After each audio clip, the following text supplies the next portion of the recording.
Assalamualaikum warahmatullahi wabarakatuh. Waalaikumsalam warahmatullahi wabarakatuh. Alhamdulillah kembali lagi di channel Thoriqus Salam Indonesia. Kali ini kita akan menjawab pertanyaan dari para komenters yang dulu bertanya di video sebelumnya mengenai yang kita buka pertanyaan dan ada yang menuju kolom komentar. Kali ini kita jawab. Yang pertama kita akan menjawab mengenai pertanyaan dari Mas dan Prestio 96. Assalamualaikum. Waalaikumsalam. Mau tanya Ustadz, bolehkah kita berlomba-lomba dalam bersedekah padahal secara finansial kita kurang? Mohon pencerahannya.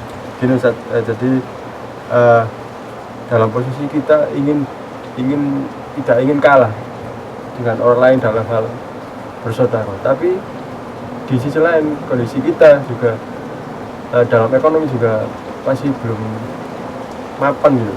Ya, gimana Ustaz? Assalamualaikum warahmatullahi wabarakatuh. Waalaikumsalam. Bismillah, alhamdulillah, wassalatu wassalamu ala rasulillah wa ba'du. Alhamdulillah, pertanyaan sangat bagus. Bagaimana, apakah kita boleh bersedekah sedangkan kondisi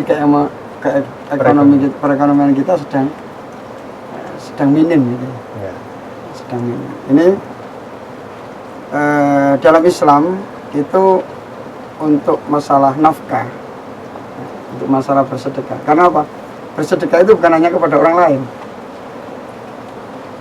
Setiap suapan nasi yang kita masukkan ke dalam mulut istri kita, anak-anak kita, itu juga sedekah.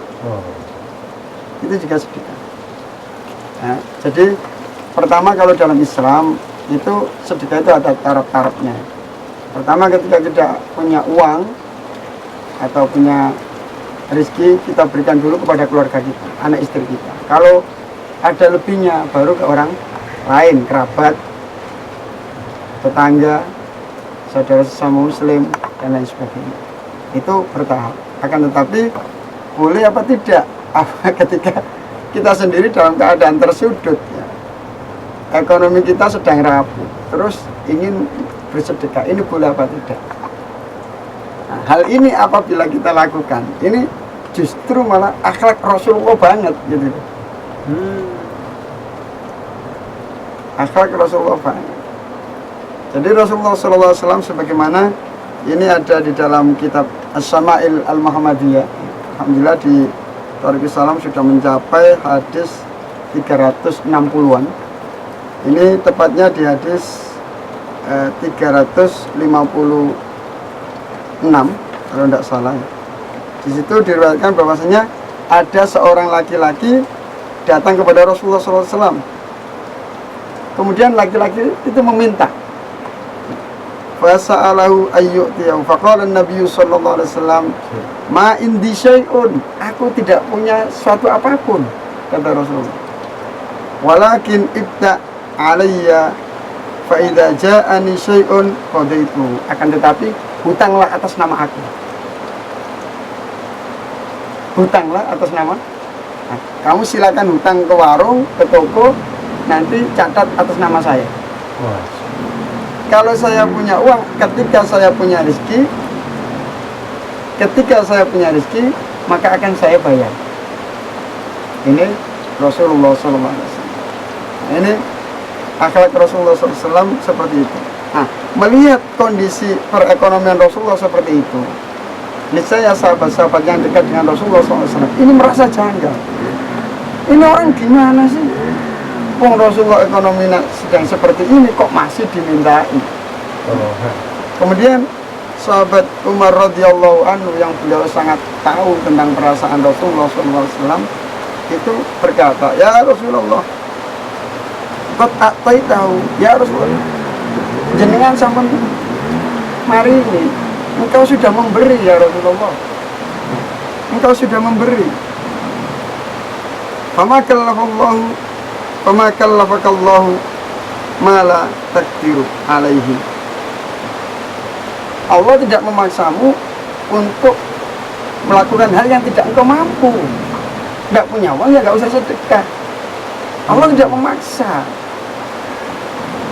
Jadi itu saran dari Sayyidina Umar yang tahu betul bagaimana ekonomi Rasulullah.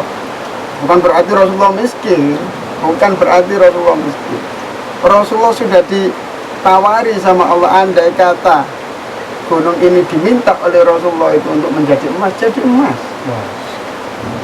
Dan harta Rasulullah, harta Sayyidah Khadijah dihabiskan untuk dakwah, untuk menyebarkan agama Islam. Bukan berarti Rasulullah tidak bisa bekerja dan lain sebagainya. Itu pilihan Rasulullah hidup seperti itu, agar bisa menjadi suri tauladan bagi orang kaya juga bagi orang yang miskin. Ketika Rasulullah kaya, semuanya dikasihkan sampai habis. Ketika Rasulullah sudah habis pun, beliau juga masih tetap bersedekah. Ini kemuliaan akhlak Rasulullah SAW. Melihat Rasulullah seperti itu, Sayyidina Umar itu, gimana ini orang? Rasulullah seperti ini kok masih tidak sedekah. Akhirnya beliau mengatakan kepada Rasulullah, ya Rasulullah, Allah tidak memaksamu untuk melakukan hal yang engkau tidak mampu. Nah, melihat perkataan Sayyidina Umar seperti ini, Rasulullah itu wajahnya berubah, seakan-akan tidak suka dengan hal-hal seperti itu.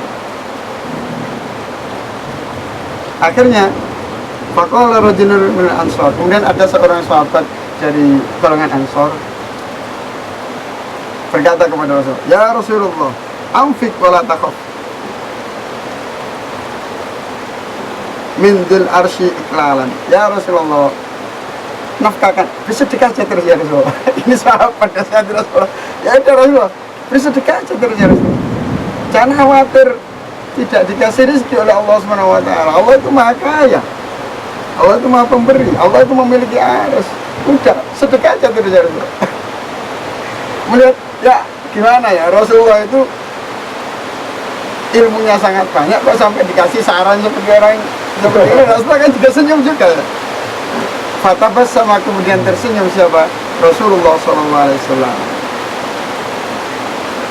Kemudian tampaklah dengan perkataan si sahabat dari Ansor, tampak wajah Rasulullah tersenyum, dan senyumnya Rasulullah itu sangat indah. Kalau surga itu indah, kalau bidadari itu indah, bidadari dan surga itu ciptaan Allah. Dan ciptaan Allah yang paling indah apa? Rasulullah SAW. Makanya para sahabat sangat suka melihat Rasulullah, senyum Rasulullah SAW. Dan Rasulullah menyatakan sebuah perkataan, bihadza umirtu. Seperti inilah aku diperintahkan, walaupun saya tidak punya, walaupun saya dalam keadaan ekonomi yang lemah, tetap saya memberikan nafkah. Andai kata kita seperti itu, Masya Allah. Ini akhlak Rasulullah SAW. Makanya umat Islam hendaknya egonya itu ditekan. Jangan sampai hanya memikirkan kebahagiaan diri sendiri, lupa terhadap kebahagiaan orang di sekitar kita. Rumah dibesar-besarkan dan lain sebagainya, tetangga kita tidak makan. Pergi umroh, pulang pergi sama keluarga, tidak tahu tetangganya sedang kelaparan. Ini akhlak dari Rasulullah SAW mengajarkan kita untuk bersikap dermawan, memberikan, selalu berbagi. Dan Rasulullah SAW di bulan Ramadan itu beliau sebagaimana angin yang kencang dalam tersebut. Seperti itu. Saya kira ini sudah cukup, hujannya sangat deras ya. Mudah-mudahan ilmunya bermanfaat. Amin Allahumma. Dan saya Ibnu Sirawan saya. Assalamualaikum warahmatullahi wabarakatuh. Wah. Jadi itu ya sudah jelas bahwa kita juga harus seimbang dalam bersedekah ya. Untuk keluarga kita jangan lupa, juga boleh untuk bersedekah untuk orang lain, untuk kita membantu fakir miskin dan lain sebagainya itu boleh. Tapi juga jangan lupa untuk diri kita dan keluarga kita. Itu saja. Terima kasih. Sampai bertemu kembali di video selanjutnya. Wassalamualaikum warahmatullahi wabarakatuh.